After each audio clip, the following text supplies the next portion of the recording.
بسم اللہ الرحمن الرحیم، دوسرا سبق۔ اس سبق میں تجوید کی ضد یعنی لحن کا بیان ہے۔ لحن۔ اچھا عامر بھائی، آپ اپنی تھوڑی تلاوت سنائیں۔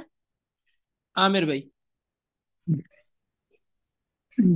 أعوذ بالله من الشيطان الرجيم. بسم الله الرحمن الرحيم. ألم تر كيف فعل ربك بأصحاب الفيل؟ ألم يجعل كيدهم في تضليل وأرسل عليهم طيرا أبابيل ترميهم بحجارة من سجيل فجعلهم كعصف مأكول. عامر بھائی، آپ حافظ ہیں نا؟ جی جی الحمدللہ. الحمدللہ۔ جی سہیب بھائی، آپ سنائیں تلاوت۔ أعوذ بالله من الشيطان الرجيم. بسم الله الرحمن الرحيم. ألف لام ميم. ذلك الكتاب لا ريب فيه هدى للمتقين الذين يؤمنون بالغيب ويقيمون الصلاة ومما رزقناهم ينفقون والذين يؤمنون بما أنزل إليك وما أنزل من قبلك وبالآخرة هم يوقنون. صدق الله العظيم. جی شاکر بھائی۔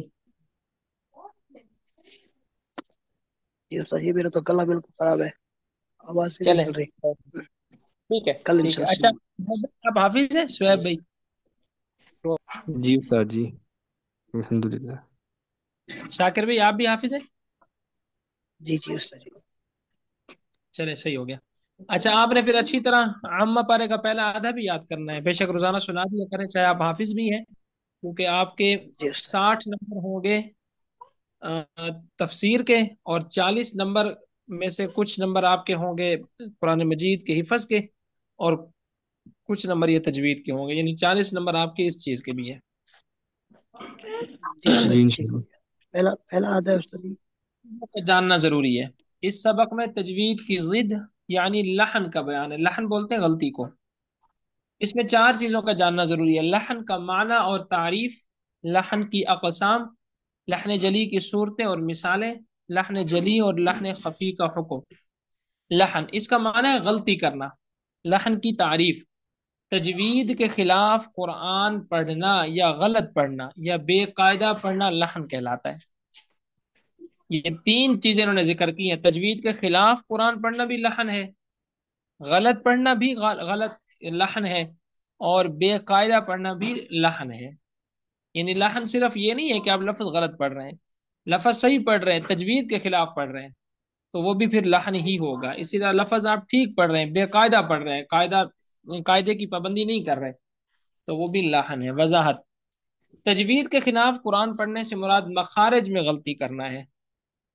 مخارج جیسے صاد کا مخرج ہے، آپ اس میں سین ادا کر رہے ہیں، سا کا مخرج ہے آپ اس میں سین یا صاد پڑھ رہے ہیں، زا کا مخرج ہے آپ اس میں دال پڑھ رہے ہیں، تو مخارج میں غلطی کرنا یہ تجوید کی غلطی ہے، تجوید کے خلاف ہے۔ غلط پڑھنے سے مراد صفات لازمہ میں غلطی کرنا۔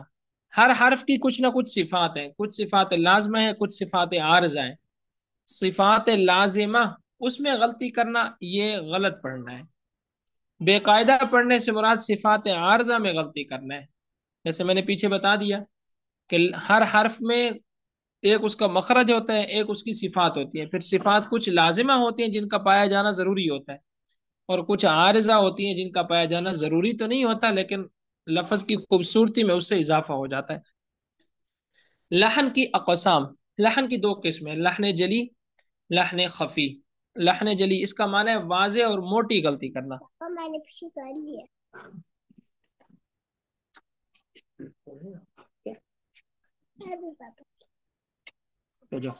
لحن کی 2 قسمیں، لحن جلی اور لحن خفی۔ لحن جلی اس کا معنی ہے واضح اور موٹی غلطی ہے۔ جلی ہے نا، جلی کا ویسے بھی لکھا ہوتا ہے نا जली हरूफ से लिखें, जली हरूफ से यानी मोटे हरूफ से लिखें, जली हरूफ यानी मोटे वाजे। लहने जली, इसी से जिला का लफ्ज भी है ना, बिल्कुल वाजे रोशन। जैसे आप कहते हैं ना कि उस बंदे की इस बात ने हमें जिला बख्शी, यानी हमें रोशन कर दिया। लहने जली की तारीफ, लहने जली उस गलती को कहते हैं जिसको आम आदमी भी जान ले के पढ़ने वाले ने गलत पढ़ा है। अच्छा, आम आदमी नहीं, ये आम आदमी का लफ्ज ठीक नहीं लिखा गया। आम आदमी को नहीं पता चलता, जिसको कुरान आता ही नहीं उसको, वो आम आदमी तो वो है जिसको कुरान का पता ही नहीं है। आम हाफिज कह लें आप, या आम कारी कह लें। कि लहन जली की तारीफ, लहन जली उस गलती को कहते हैं जिसको आम कारी भी जान लेके पढ़ने वाले ने गलत पढ़ा है। मसलन अब आमिर भी हाफिज है, मैं पढ़ता हूँ कुल आऊदु बिरब्बिन नास, आपको पता चल जाएगा कि बा पर पेश पढ़ रहा हूँ, गलत पढ़ रहा हूँ, हालांकि आप सिर्फ हाफिज हैं, हिफ्ज से ही पता चल रहा है। इसी तरह सुहैब भाई हाफिज है, मैं पढ़ता हूँ कुल आऊदु बिरब्बिन नास, वो कहेंगे गलत पढ़ रहे हैं आप, काफ अदा करना चाहिए था आपको, काफ अदा कर रहे हैं। तो वाज़े गलती जो होती है बिल्कुल मखरज ही तब्दील हो जाता है, तो आम का आदमी को तो पता नहीं चलता, आम कारी को, आम हाफिज को इससे पता चल जाता है कि बंदे ने गलत पढ़ा है। यह है लहन जली। लहन जली की सूरतें और मिसालें, लहन जली की चार सूरतें हैं। नंबर एक, एक हर्फ की जगह दूसरा हर्फ पढ़ना। मसलन हम पढ़ते हैं अल्हम्दुलिल्लाहि रब्बिल आलमीन, हा की जगह आप हा पढ़ देते हैं अल्हम्दुलिल्लाहि रब्बिल आलमीन। तो एक हर्फ की जगह आपने दूसरा हर्फ पढ़ दिया, हर्फ कम कर देना, यानी एक हर्फ को पूरा आप पढ़ ही नहीं रहे, बढ़ा देना हर्फ को। अच्छा, कम करने की मिसाल, जैसे अल्हम्दुलिल्लाहि रब्बिल आलमीन, आप पढ़ते हैं अल्हम्दुलिल्लाहि रब्बिल आलमीन, गलत हो गया, आपने कम कर दिया। आप हर्फ बढ़ा देते हैं, मसला आप पढ़ते हैं अल्हम्दुलिल्लाहि रब्बिल आलमीन, दाल को आपने बढ़ा दिया।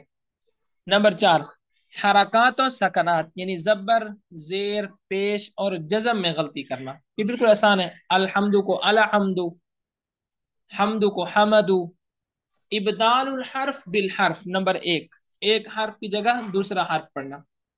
जैसे अलहम्दु की जगह अलहम्दु पढ़ना, कुल हुवल्लाहु की जगह कुल हुवल्लाह पढ़ना। हर्फ कम करना, किसी हर्फ को कम कर देना, जैसे वलम यूलद की जगह वलम यूलद पढ़ना। हर्फ बढ़ाना, किसी हर्फ को ज्यादा करना, जैसे अल्हम्दुलिल्लाह की जगह अल्हम्दुलिल्लाह पढ़ना, इय्याका नअबुदु की जगह इय्याका नअबुदु पढ़ना। हरकत और सकनात में गलती करना, यानी जबर की जगह जेर, जेर की जगह पेश या जज्म वगैरह पढ़ना, जैसे अनअमता की जगह अनअमतु पढ़ना या अनअमता पढ़ना। अच्छा, ये तो ठीक ही लिखा है। अच्छा, अना अमता, ठीक है, नून पर जबर है, अना अमता। लहन जली का हुक्म, ऐसी गलती करना हराम है, यानी से गुनाह होता है। बाज औकात माना बिगड़ने से नमाज भी फासिद हो जाती है। जब आपने लफज ही ऐसा पढ़ा जिससे माना ही बिगड़ गया है, साफ जरा नमाज तो बाकी नहीं रहेगी। नमाज तो सही हरूफ की अदायगी के साथ ही होती है। लहन खफी, इसका माना है छोटी और बारीक गलती करना।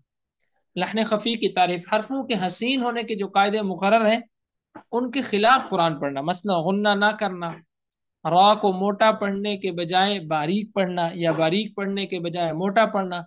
जैसे इहदिनस सिरातल मुस्तकीम, इसमें रा, साद और ता को बारीक पढ़ना। इहदिनस सिरातल मुस्तकीम, ये गलत है ना, मतलब महसूस भी हो रहा है कि गलत पढ़ा जा रहा है। लहन खफी का हुक्म, ऐसी गलती करना मकरूह है, लेकिन बचना इससे भी जरूरी है, क्योंकि बाज औकात अल्लाह ताला की तरफ से छोटी गलती पर भी पकड़ हो जाती है। छोटी गलती पर भी क्या हो जाती है, पकड़ हो जाती है। यानी जितना हो सके हमने कुरान मजीद को बेहतर करने की कोशिश करनी है, और ये हर मुसलमान की बुनियादी जिम्मेदारी है। ये किसी हाफिज कारी आलिम की जिम्मेदारी नहीं है, बल्कि ये हर मुसलमान की बुनियादी जिम्मेदारी है कि वो अपने कुरान मजीद की तिलावत को दुरुस्त करे। लहन जली की तारीफ और हुक्म, लहन जली की सूरतों के नाम, यानी कितनी कौन सी सूरतें, चार सूरतें जो हमने पढ़ी हैं। हरकत और सकरात में गलती करना, इसकी वजाहत करें और मिसाल देना मत भूलें। लहन खफी की तारीफ और हुक्म बयान करें। चले यहाँ तक कर लेते हैं इसको, यहाँ तक समझ में आ गया माशाल्लाह। जी